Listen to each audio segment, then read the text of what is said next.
Sir SIR அதற்கு இப்போ அச்சத்தில் இருப்பது 2 மாநிலங்கள். ஒன்று தமிழ்நாடு, ஏன்னா அதை பொறுத்து அவர் பல அறிக்கையெல்லாம் கொடுத்துருக்காரு ஸ்டாலின். அடுத்தது மிகப்பெரிய அச்சத்தில் இருப்பது மேற்கு வங்கத்துடைய முதல்வர் மம்தா பானர்ஜி. இதை வெஸ்ட் பெங்கால் ஆரம்பிச்சிங்கன்னா பெரிய பிரச்சனையெல்லாம் வரும் அப்படின்லாம் அவங்க பேசுனதை பார்க்குறோம். இப்போ கடைசியில் இப்போ என்னென்னா அவங்களுக்கு அதற்கான அந்த எஸ்ஏஆர்னால என்ன பாதிப்பு வரும், அதாவது அந்த கட்சிக்கு என்ன பாதிப்பு வரும்னு அவர் புரிஞ்சுக்கிட்டாருன்னு நினைக்கிறேன். என்னை சீண்டினால் இந்தியாவே நிலை குலைஞ்சு போகிற அளவுக்கு நான் நிலைகுலைய வைப்பேன் அப்படிங்கிறது மாதிரி ஒரு மிரட்டி இருக்காரு. இந்த செய்தி எப்படி பார்க்குறீங்க? 370 நீக்கப்பட்டால் இந்தியா பற்றி எரியும் அப்படின்னு சொல்லாத எதிர்கட்சி தலைவர்களே கிடையாது. ஸ்மூத்தா நீக்கப்பட்டு நாடாளுமன்றத்தில் நீக்கப்பட்டது.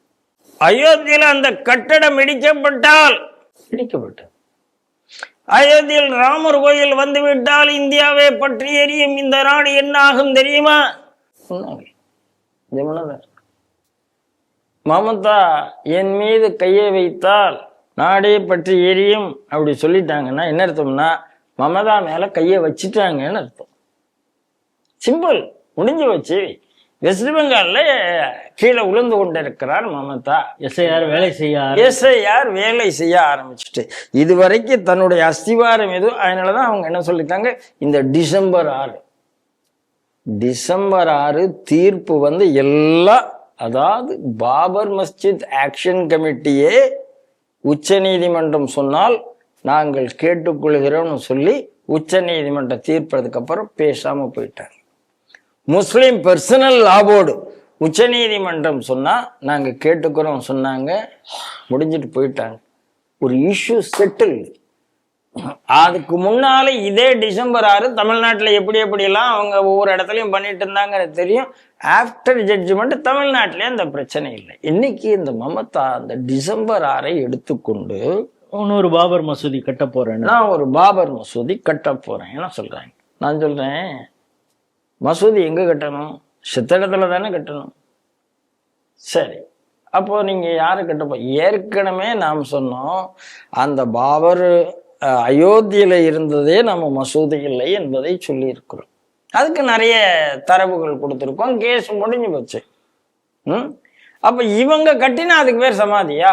பாபருக்கு நினைவிடம் கட்டலாம். எனக்கு ஒன்றும் ஆட்சேபனை இல்லை.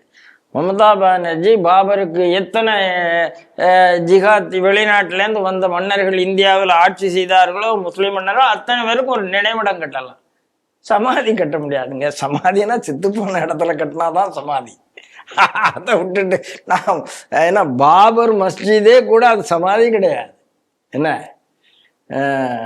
அது மஸ்ஜித் பாபர் பேர்ல, அதாவது இஸ்லாத்துல யாரு பேர்லயும் மஸ்ஜித் இருக்குதா எனக்கு தெரியவே தெரியாது. அதனால இது ஏதோ சொல்லிட்டு இருக்கு. சமாதி எங்கேயோ ஆப்கானிஸ்தான்ல இருக்கு.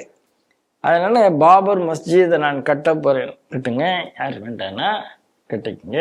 ஆனால் ஒன்றே ஞாபகத்தை வச்சுங்க, செத்து போன ஒரு இஷ்யூ உங்களுடைய அரசியலுக்காக நீங்க எடுக்கிறீங்க. தீர்ப்பு வந்த இஷ்யூ இந்தியா முழுக்க ஒத்துக்கொண்டு அமைதியா இருந்து அதுக்கப்புறம் ஒரு இஷ்யூவே செட்டில் ஆனதை என்னுடைய ஓட் பேங்குக்காக நான் எடுப்பேன் என்று நினைத்தால் இதை விட மோசமான மக்களை பிரிக்கும் தலைவர் இந்தியாவே பார்த்திருக்க. ஜின்னாவே பெட்டருங்கிற மாதிரி இந்த அம்மாவுடைய நோக்கம் இருக்கா அப்படிங்கிறது நமக்கு ஆச்சரியமாக இருக்கு. அதனால மமதாக்கான நிறைவு காலம் வந்து விட்டது.